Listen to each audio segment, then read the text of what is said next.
Hey everyone, welcome to Marketing Monday with the Watertown Oswego SBDC, where we talk about marketing every Monday. And this month in May, we're talking about different audio options. And I'm joined by Erica with the SBDC and Steve, who's our special guest, who will introduce in a second. But before we start, Erica, is there anything going on with the SBDC that we should know about, or just the SBDC in general that people Right. should know Yeah. about? No, I'll just give it like a quick general. I think, our regular listeners will already know that at the Watertown Oswego SBDC, we're offering free advice to entrepreneurs and small business owners, and actually small business meaning any business that's 500 or less. So, it's not just people who are looking to start a business, but also those that are in it and growing and need some help that way. So we have some interesting programming coming up in this summer, but I'm going to hold off a little bit on that for today anyway. But again, we want to make sure that everybody knows that the SBDC advisors, there are 4 of them, are there to offer free counsel at any time, and we'll make sure that people know how to reach out. Awesome. So, yeah. Yeah. Great. Thanks, Erica. I appreciate that. And we're joined by Steve with Zoey Advertising. Steve, thanks so much for joining us. You're the CEO, and it looks like you guys do all kinds of stuff for your clients. Do you want to talk a little bit about that for people joining today?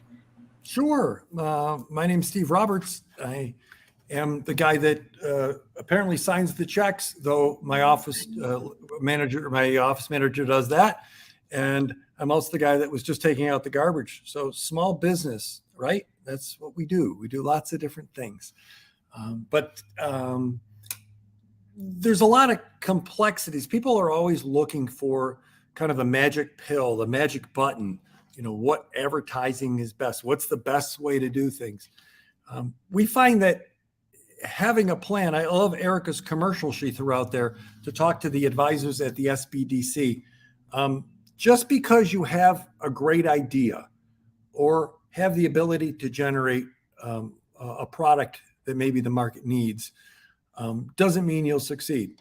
Oops, sorry. It's true. And we all see that. And it's sad how many dreams die for the lack of a plan, for the lack of maybe some counsel comes through a multitude of people. It says in the Bible. You have people come together that know what they're doing. They're going to help you. So today I am going to talk a bit about different kinds of media. We'll turn towards audio broadcasts and things. But if you are a note taker, maybe you're on lunch, maybe you're eating a gyro or a gyro. I'm jealous because I haven't had lunch yet. But if you're that kind of a person, I'm going to suggest that the process I'm going to talk about applies not just to radio, but it applies to any marketing things, any marketing strategies, any kind of a plan you're trying to put together, from sending an email to building a website to creating a billboard to podcasting to broadcasting to flying a blimp over northern New York that has the name of your company on it. It really doesn't matter. You want to follow this strategy, these tactics, this plan, better said. So the first thing you want to do, and you need to, is establish the objectives. Don't start with the strategies and tactics. People get real excited about the strategies and tactics. Oh, I'm going to put my name on a pen. Great, put your name on a pen. But don't start there. Start with the objectives. What is it? If I'm apt to fly, if I'm someone that spends some time in the air, as I am, by the way, at 33,000 feet, I look down. What is it that I want people to absorb and capture? You'll say, yeah, but I want them to hire me. I want their business. I get that. But start with the objectives. Things like they know who we are. Some people try to go into sell mode and nobody has a clue who they even are. We do some work for an estate planning law firm in Syracuse and in Watertown, Safe Harbor Wills and Trust. That's right. They're up there too. And they're up there because they grew and are helping people and followed this what we're doing right now. They followed this. They worked on the objectives and goals first, and then the strategies and tactics. So they do workshops on a regular basis to educate folks, usually people that are seniors, generally. People want to make a plan and protect their home and life savings. So they will do a 2-hour workshop. And John is a good communicator. He has a ton of integrity, and he really does help people, not lose everything they've saved and earned to long-term care and to the legal system and all those kinds of things. But when we go back to the workshops, we do the objectives first. What are the objectives? The objective, there's two. Objective for that is that people realize that he knows what he's talking about, and he does. He teaches other lawyers to do this, and that they can trust him. Those are the two objectives. So every time we come back around to the workshops, we look, did we accomplish those objectives? And he'll change the stories. He'll change the narrative. He'll change some of the legal technical content that attorneys get all excited about. But really, bottom line is it's not going any farther unless folks sitting there feel like this individual knows what he's talking about, and I can trust him with my home and my life savings. So very important that we do objectives first. Don't start with what you're going to put on the coffee cup. Don't start with the color of your logo. You dreamed a logo up and stop. Objectives first. Okay, so there's 4 pieces to this. Objectives first. Then go to goals. The goals are how to accomplish the objective. So if I want, going back to safe harbors, if I want people to know that Attorney John Murphy knows what he's talking about and build trust so they can trust him, what I communicate on a radio broadcast, in a workshop, in a print ad, in a TV, it doesn't really matter, has to accomplish that. Okay? Folks that sell advertising.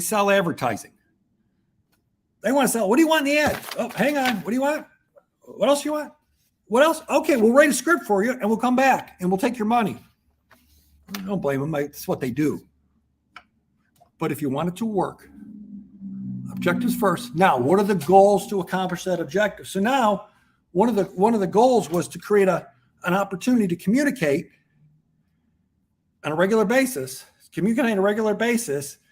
That John knows the stuff and that people can trust him. So what's he do?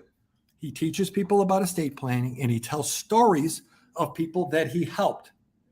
And sadly, he'll tell stories about people that maybe went to the workshop, didn't make a plan, and then lost everything, or went to a regular attorney that did their adoption and their traffic ticket. And those folks don't know what they're nice people, but they don't know what they're doing unless they specialize in this area. So now those goals fill into the objective. So so what's the goal? To create ways to communicate that build trust so people know and can trust John. Now, as this example, think about your business. Objectives first, then goals. Now, strategies and tactics are the last 2. We can put them together for this conversation. How are we going to do that? Well, we decided the workshop. How else do we do that? Well, with that example, we do radio. Hey, how about that? We're going to talk about that in a little bit here.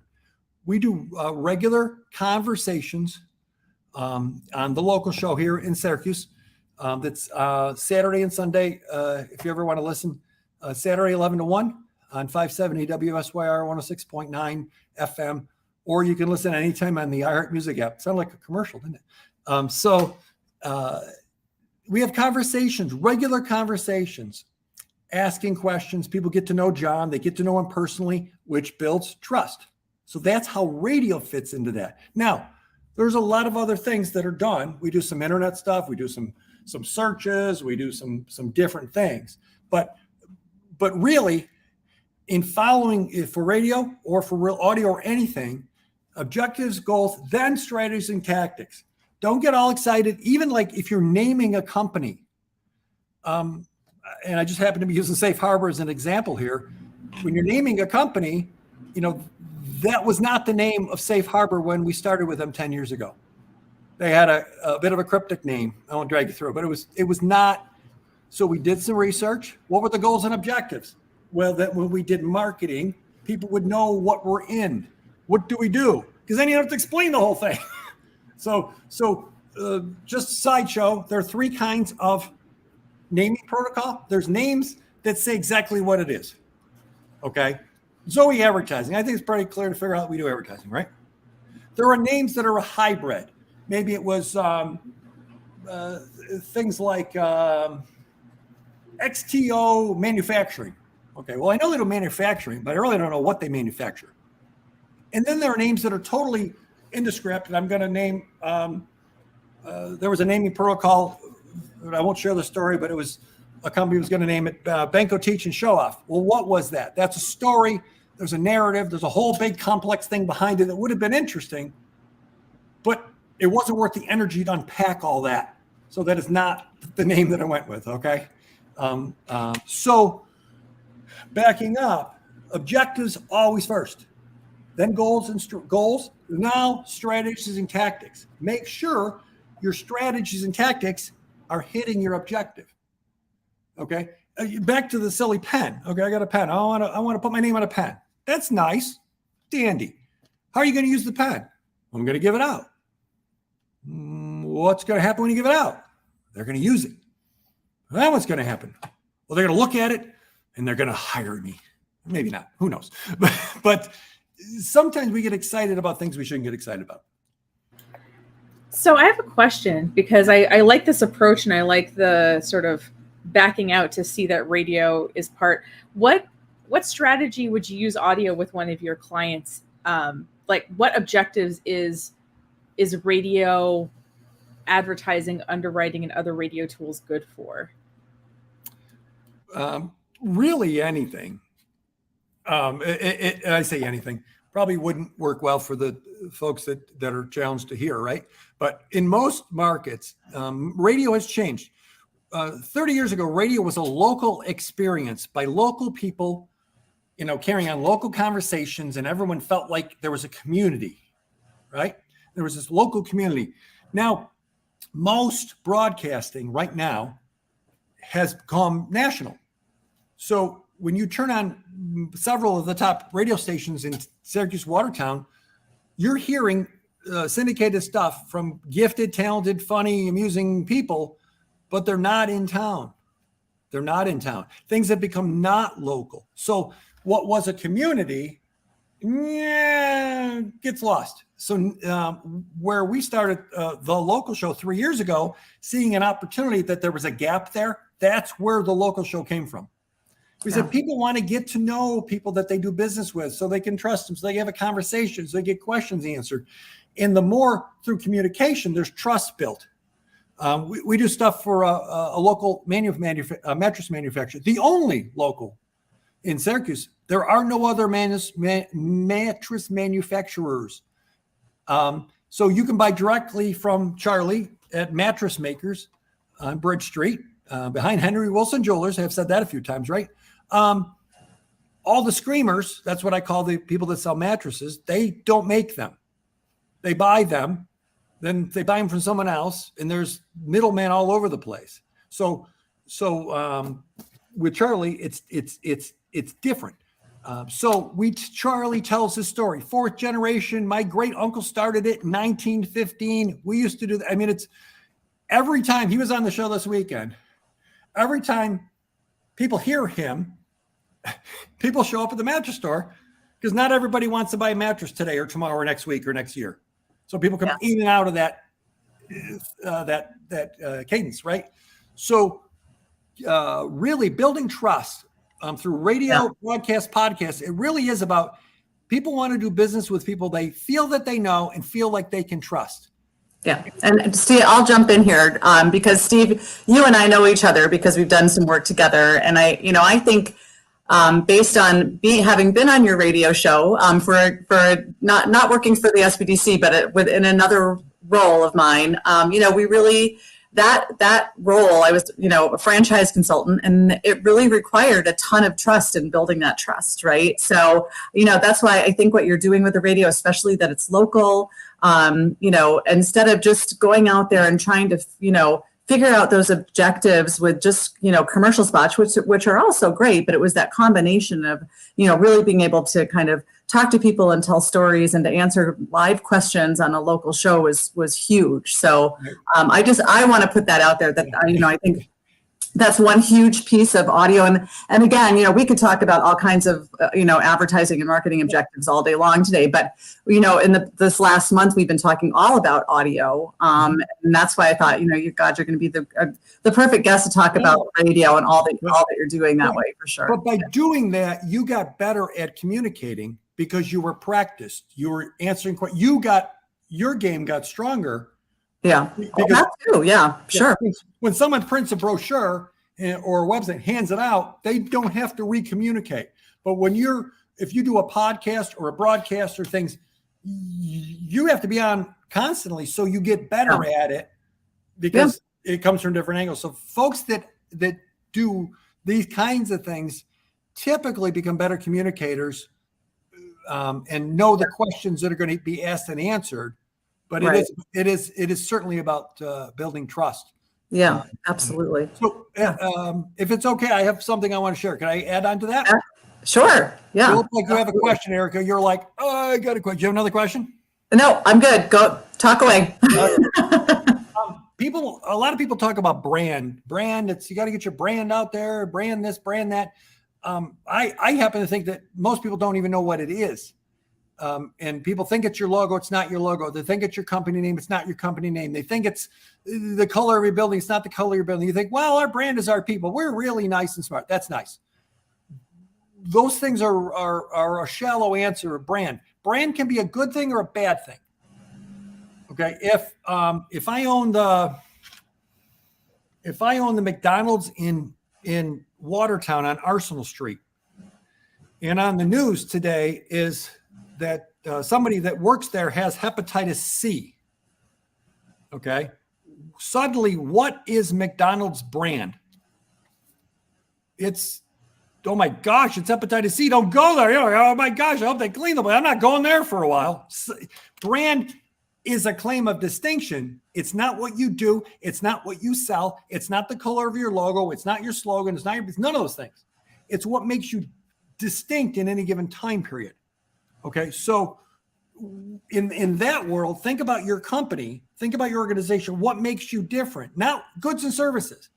If you're a place that sells tires for cars, there's lots of places that sell tires for cars. So what's different? Not what's the same.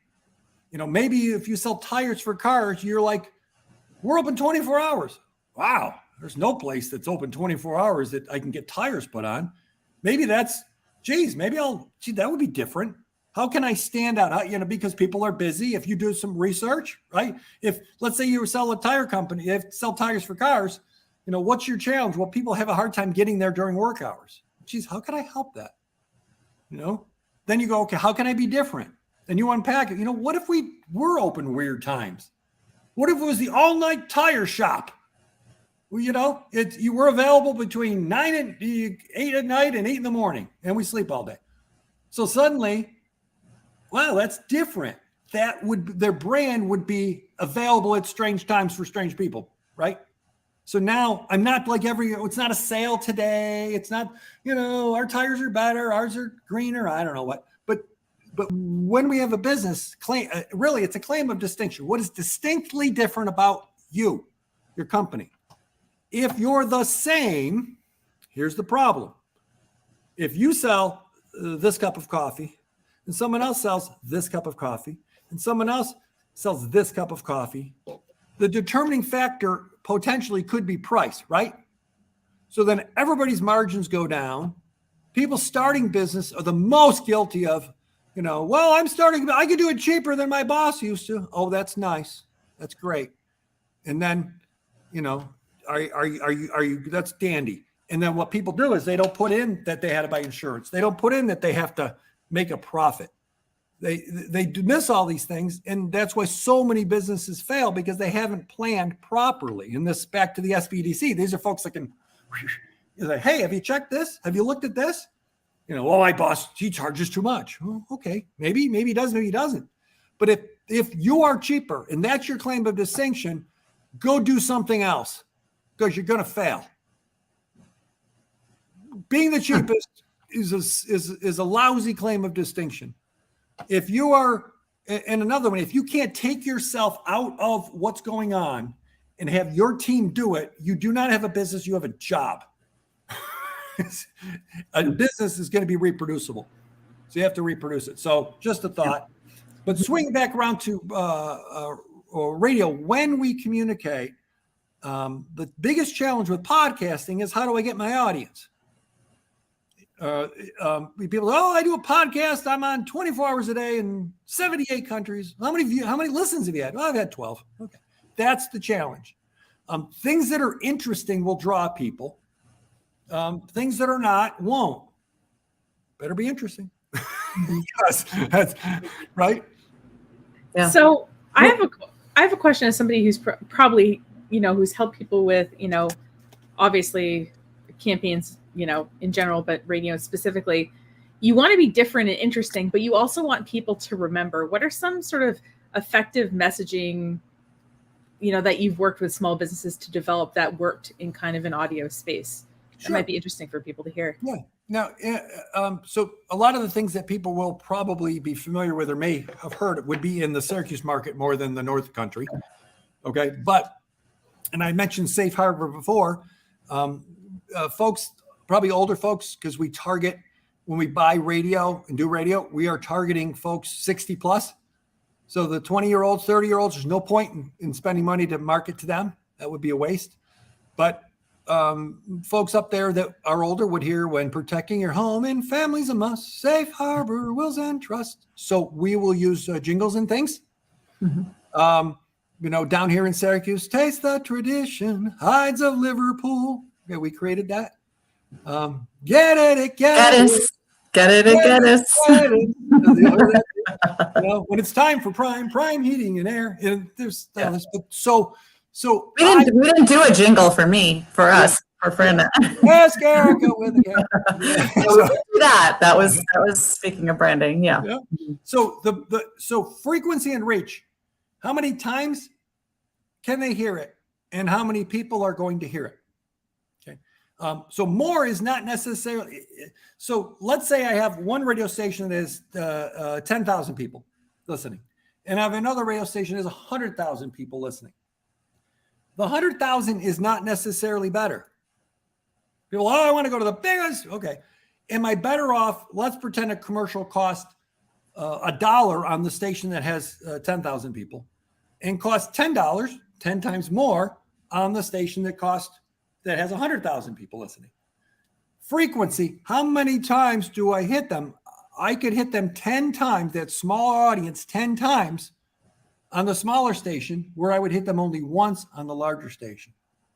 Okay. Frequency is king. So in that scenario, if the age and the demographics and the geography and the other things work, I would be actually more inclined to buy the smaller station and to get a frequency within that than to buy a larger station. When it comes to podcasts, when it comes to those type of things, building a community is key, because then people will share and say, you should hear this, and this is interesting, and those kinds of things. I have a question. Do you think that there is, with your experience with the local show and everything by now, do you think that there are like types of businesses that really, benefit maybe more than others for being on the radio, or is it just kind of more general? That's a great question. It depends on, it really depends on the type of crowd, the type of listener, the age of the listener, and what's being communicated. If I go to Walmart, great prices, go to Walmart. Walmart is about tonnage, really, because let's be honest, everybody shops at Walmart. So at some point or another, everybody goes to Walmart to get something. So they are more about trying to become the default. Okay, now, let's say I'm Home Depot or Lowe's, right? They're the same as far as I'm concerned. If I own the local hardware store, okay, I'm going, I hate those people. right? Okay. I better create an experience that's worth the difference in price or perceived price. Okay. So if it's Sarah and Bill at the Ace Hardware on Bradley Street or whatever the heck it is, that I've got to create an experience. So back to the creative on the commercials, I want to get to know Bill and Sarah, or whatever the name is. I want to know that their kids are at Bellevue School and the daughter is in the color guard and the son plays soccer. And I want to feel like I'm connected there. That's where radio and certainly podcasts and things, though podcasts tend to be more spread out and radio tends to be more local. It's all audio. Okay. But it really is, it's about to me, it's about the getting to know folks. So, no, I think that's a great point as far as like if you have big, huge competition, but you are a local business, it can make a huge difference as far as building that trust, with the media channel like radio. So yeah. And it's, makes sense. If I park a billboard, understand radio is really not any, well, it's a little different. There are different strategies. If I do a TV commercial or do a billboard or do radio or do a mailing or do whatever, the reason that those things exist is because in some form, shape, or another, they work. People are like, I get junk mail. What a bunch of idiots sending me junk mail. Okay, those are the biggest companies in the world sending you junk mail, making millions and billions of dollars. They're not idiots. Or if their bottom line is to make money, they're not throwing money away. Trust me. They're happy that one return on that. Yeah. So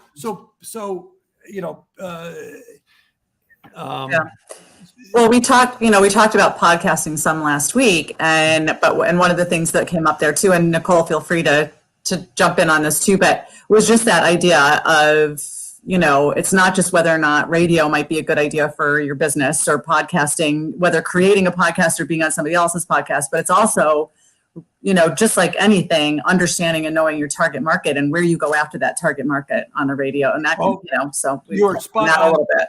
I was asking some questions of a restaurateur a few years back, and I said, his name was Steve. I like the name. His name was Steve. And he said, I said, who's your customers? He goes, everybody.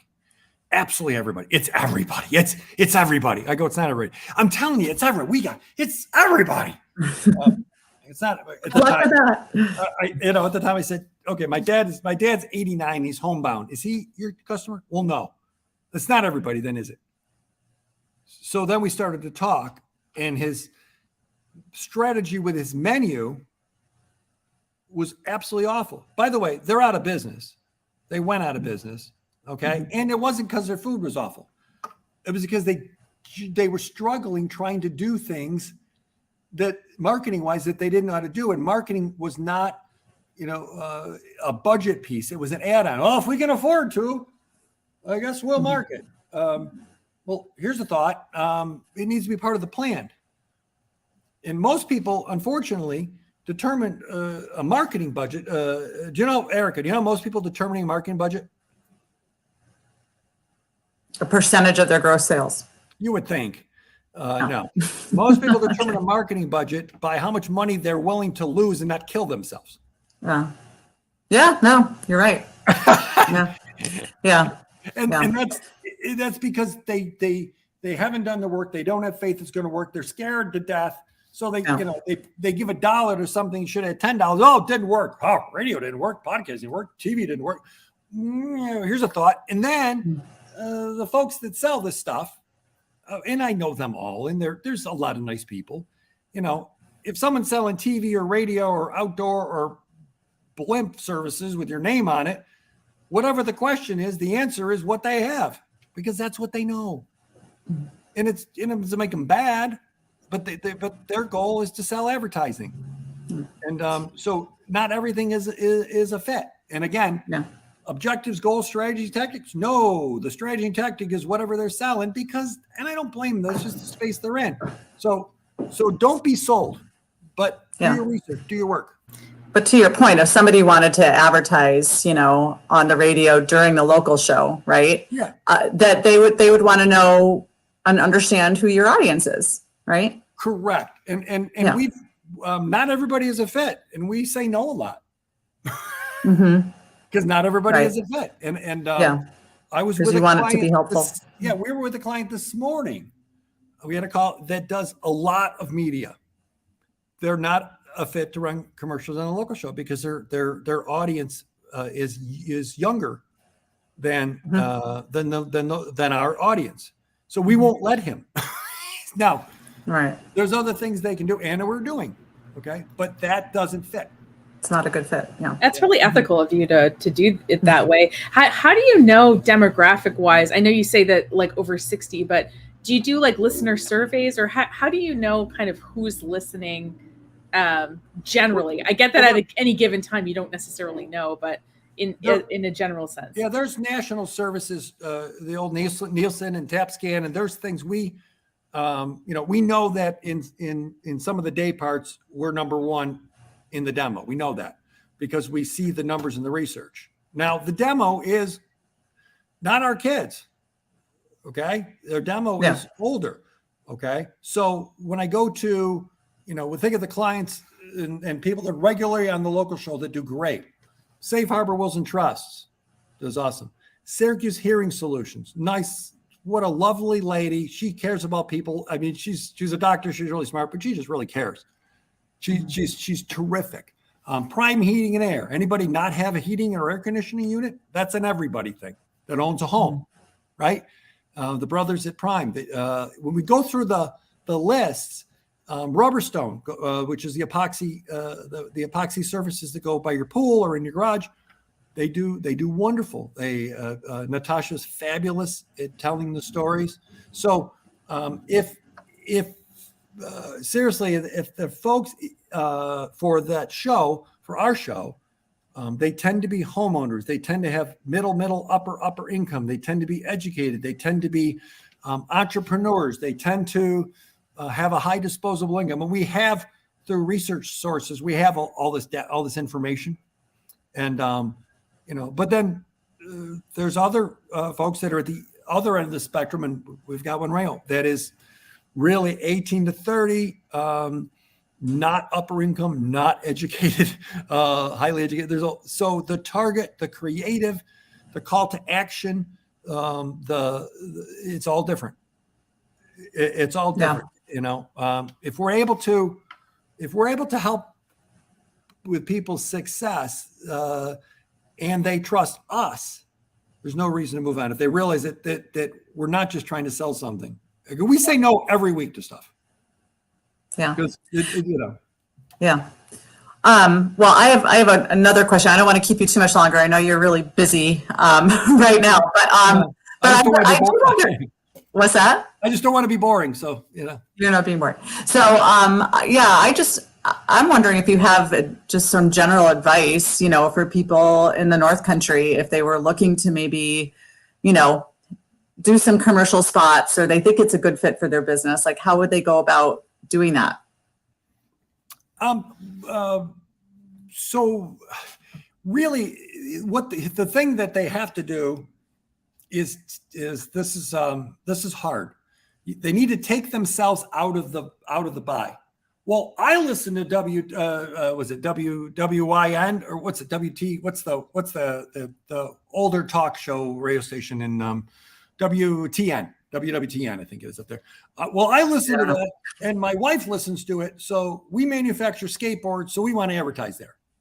No. So you got to take yourself out of the buy. You got to remove the anecdotal, well, I like them. Sports advertising is the biggest, I hear, they broadcast the Yankee games, okay? Now, I was a Yankee fan as a kid. I watched baseball and would occasionally listen to it. Who buys radio with the Yankees? Fans buy it. Business owners that are fans. Because the numbers don't make sense. The listener doesn't make sense. The numbers are marginal, but they want to be affiliated with that because that's their passion. That's okay. That's all right. But you got to take yourself out of that buy and become who you serve. And really, I do mean serve. So who you serve, and then doing research, Nicole, to your point, doing research within that, there's information out there There's research out there. Sometimes we can be tricked by the research. Well, everybody I know goes to that restaurant, so well, okay. Everybody you know.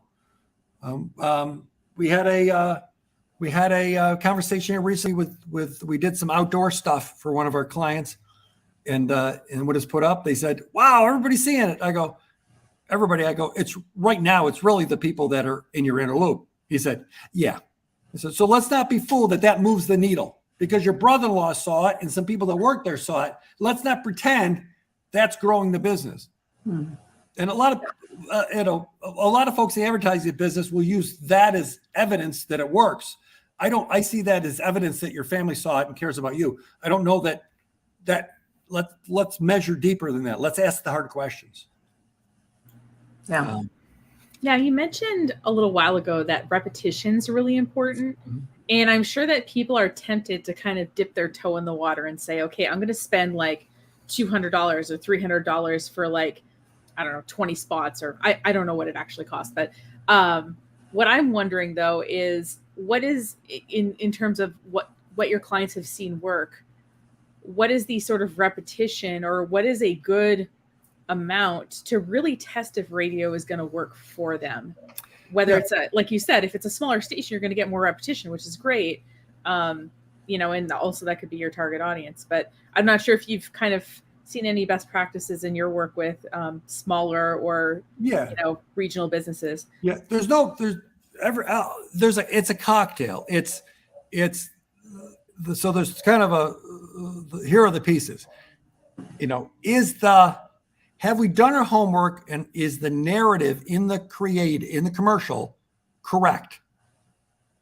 Okay. Yeah. There's that variable too. Okay. Right? So we start there. Okay. Then we add on, is the creative? Okay. In the last week, who was it? I can't remember who it was. They told me they did some radio, and they said, God, I just remembered who it was. And they spent $20,000 and did some, it was the radio or TV, I think it was radio, and nothing. I said, so what did you communicate? He said, I'll have to dig that out. I said, what was the creative? I said, because, you certainly spent enough money to move the needle. So something else was broken. Okay. So, I tend to think that if it's a $200 buy, save your money. Okay. I tend to do that because you won't get past the tipping point. Okay. Now, let's say, okay, I'm going to do $500 a month. We'll do $500 a month for a year and drip on people. And then maybe always drip on them in the same day part. So if I'm going to, instead of running 24 hours a day, what if I always run my commercials between 6 in the morning and 9 in the morning? Well, now, or whatever day, maybe it's 3 to 6 would be actually in the PM would cost less. So if I'm there and I'm there and I'm there, over time, people go, oh, wait a minute, they're starting to get it. I bumped into an individual this last weekend that was at an advertiser's. I was there and they were there. And they said, and someone said, hey, how'd you hear it? Why are you hearing this? I heard it on the radio. I don't know where or when, but I heard it on the radio. I heard that this week on Sunday. I don't know where or when, but I heard it on the radio. Now, because I do it, I know where and when, but I didn't tell. So no, it seems like that happens a lot. Like you don't remember where you heard it, but you heard, yeah. But I can get a higher frequency if I take and always run everything within the same 3 hours as opposed to the same 24 hours on a smaller budget over time. And I run one commercial an hour, 3 hours, maybe it's 2 days a week. We have things that we run just like Thursday, Friday, because it tends to be more entertainment driven. So we'll drive. I won't run on Mondays. I'll pull Mondays and I'll use a strategy of pushing things towards the week. See, this is just making me feel like, okay, so now obviously we're talking to two marketing professionals today, right? It's just that like when you start talking about this, it's like there's so much to know and understand about it, that I think it seems to me like when it comes to considering radio, or any kind of, especially that getting a marketing professional help is a smart thing to do. Yeah, but everybody, here's the problem. Everybody, they think I'm going to hire a lawyer because I'm not one, but any moron could do marketing. Because how bright can the marketing people be? And it's tough. Think about all those things you were just talking about as far as, doing your spots at a certain time of day. And I mean, how are most small business people to know that? Yeah, they think it's going to cost more. Okay, they think, oh my gosh, I can do it, but I'll go direct because I'll save money. Oh, okay, yeah, but right, and they it's don't. complicated. Like buying commercial spots is complicated. So I guess that's why I mention it. It's like if you're going to spend money, think about. I mean, this may not be for everybody, and maybe somebody already has been in advertising and marketing and gets it. But spend money to get the professionals on board to know how to. It should be part of a communications plan, part of a marketing plan. Let's say I run commercials. And we say, go to the website. My website better be receptive. I better have live chat, not a bot on it. Yeah. I better not have to search high and low for the phone number if that's what you want. It better have reviews that says I'm amazing. It better, a whole bunch of things that, they call that bounce rate. Send people to the website and it's called bounce. They're like, yeah, I'm out of here. I didn't find what I'm waiting for or what I'm looking for. So it really should be part of a bigger plan, and that doesn't mean a more expensive.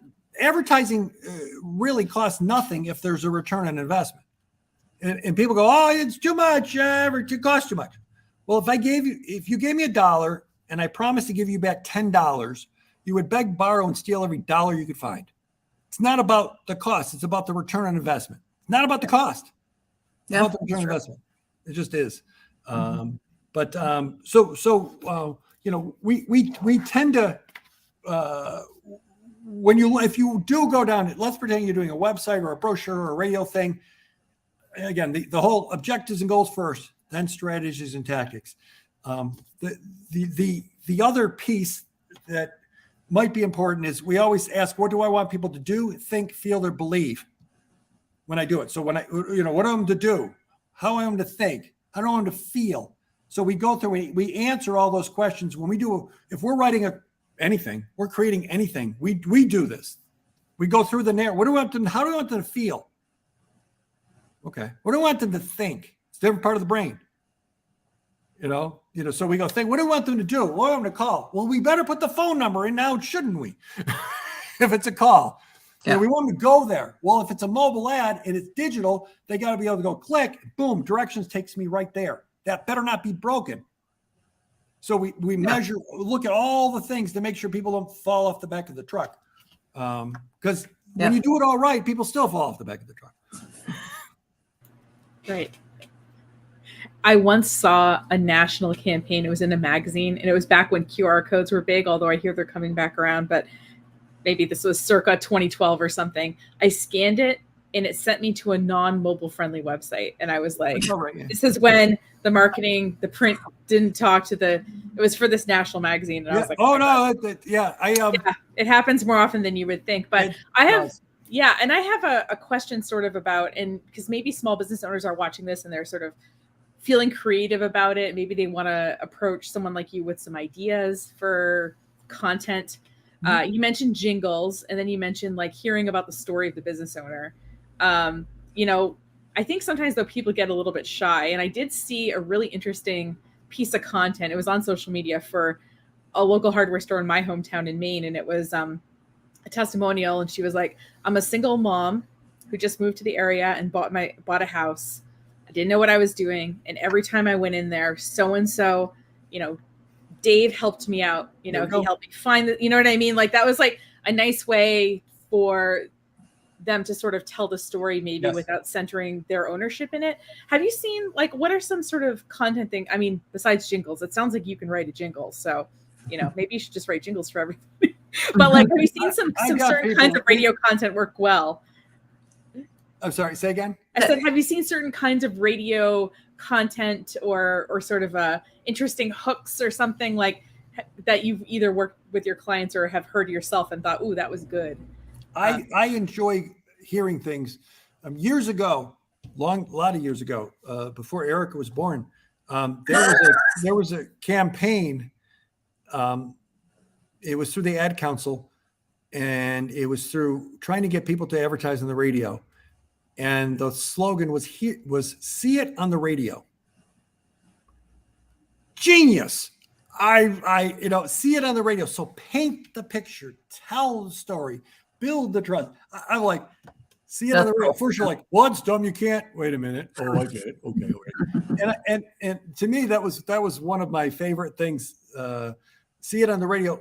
There is something called the story brand, which is an actual marketing strategy and technique, and how people see themselves in it. They see themselves in the space that we want them to be, or to move, or to be part of. And so we deliberately paint a picture that they can see themselves. So if you were to talk about golf, and I like to golf, you say, the signature hole 7th. There's a sand trap the whole length of the fairway. It's a dog leg left. It's 515 yards from the white tees. There's a pond off to the left, but the fairway narrows. But on the first shot, most people that can hit the ball can clear that trap. But if the ball leaks left, you're going to find some water. The greens are undulating, so you really want to stay on the bottom tier, depending on the placing of the pin that day.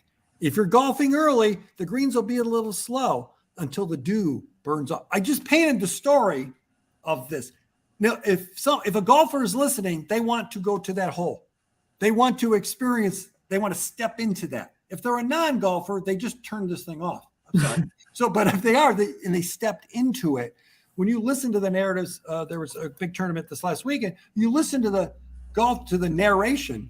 Yes, there's certain technical things, but the music, the sound, the feel, even the drone photography is slow, moving along. The music is, they just got you in that chilly space, and it's primarily audio.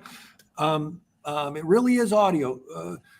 The problem with video most of the time is audio. people, like, oh, I did some videos. And you're like, and they're too far away, and you can't hear it. So the most important, really, it's audio, and people make that mistake. If you are a podcaster, or if you are trying to do things, get a microphone, plug yourself in. Don't be like, oh, the computer has a mic, I'll use that. Well, you can get a decent mic and a headset for $150, $200. It'll make all the difference in the world. It'll sound better. It'll be better. Try to be professional. If people can't hear it, they can't connect with you. And annoying sound is exactly what it is. It's annoying. Yeah, no, it's good advice. I need to get a microphone, an official one. There we go. I know you both agree with that. Yep. Well, Nicole, do you have any other questions for Steve? We appreciate all. I mean, yeah. This is super helpful. But if somebody, so if a business owner is listening and is like, you know what, like, I want to just work with Steve, how would they get a hold of you or otherwise work with your team? Are you accepting new clients right now? First of all, we don't accept everybody. If we really don't think we can help somebody, we'll say no. Mm-hmm. Because we just don't want to, like a doctor, do no harm. We don't want to, if we don't feel that we can help, we'll still make some suggestions and maybe recommend a different direction or something. Or if they're not ready, my first thought is go to the SBDC and get those questions answered and consult with some people that have some wisdom and have some mileage in this space. Just because you have a good idea doesn't mean it can translate into a business. And just because you can charge less, oh my gosh, that hurts me. Because people are like, I can charge less. I have a bit. Okay, let's look at that. Now, that being said, I'm a fan of new business and I love new ideas, and so I want to fan the fuel on that stuff. But I would say certainly my email address is steve@zoeyadvertising.com. So steve@zoeyadvertising, all one word.com. The website has the same narrative. Probably the best way to reach out, and you can just say hey on there. If you want to hear more about audio broadcasting, a tab on that site is the local show. You'll see it across the top. There are those were broadcasts turned into podcasts that you can listen to. And forget about listening to me. You'll be able to hear business owners in their strategies and their ideas, people that are in the trenches, how they've done it, what they've done right, what they've done wrong. So you'll hear a lot of that. So that may help. Yeah, that's a great resource for sure. Yeah. For people to tap into. Well, we appreciate you coming and joining us today, and it's good to see you. Good to be seen. And yeah, I hope things continue to go really well with the local show there and everything else, including your move. Yeah, we're building. I was just over there. We're building the studios, and we're just, no, the desk has to go this way. No, this is where the sound buffer goes. No, but it's we got a little more space, a little more strategically planned. It's larger, and or at least obviously it's making sense to do that, right? With regard to the audio marketing that you're helping your clients do and your show and everything. So it's all right, awesome. The photo studio is bigger too, and the video studio, so we actually have more thought out space, and but it's exciting. Cool. But thank you for the invitation. All right, I appreciate it. All right, we do too. Thank you so much. Okay, All right, have a great week, everyone. We'll see you next Monday for more marketing. See you soon.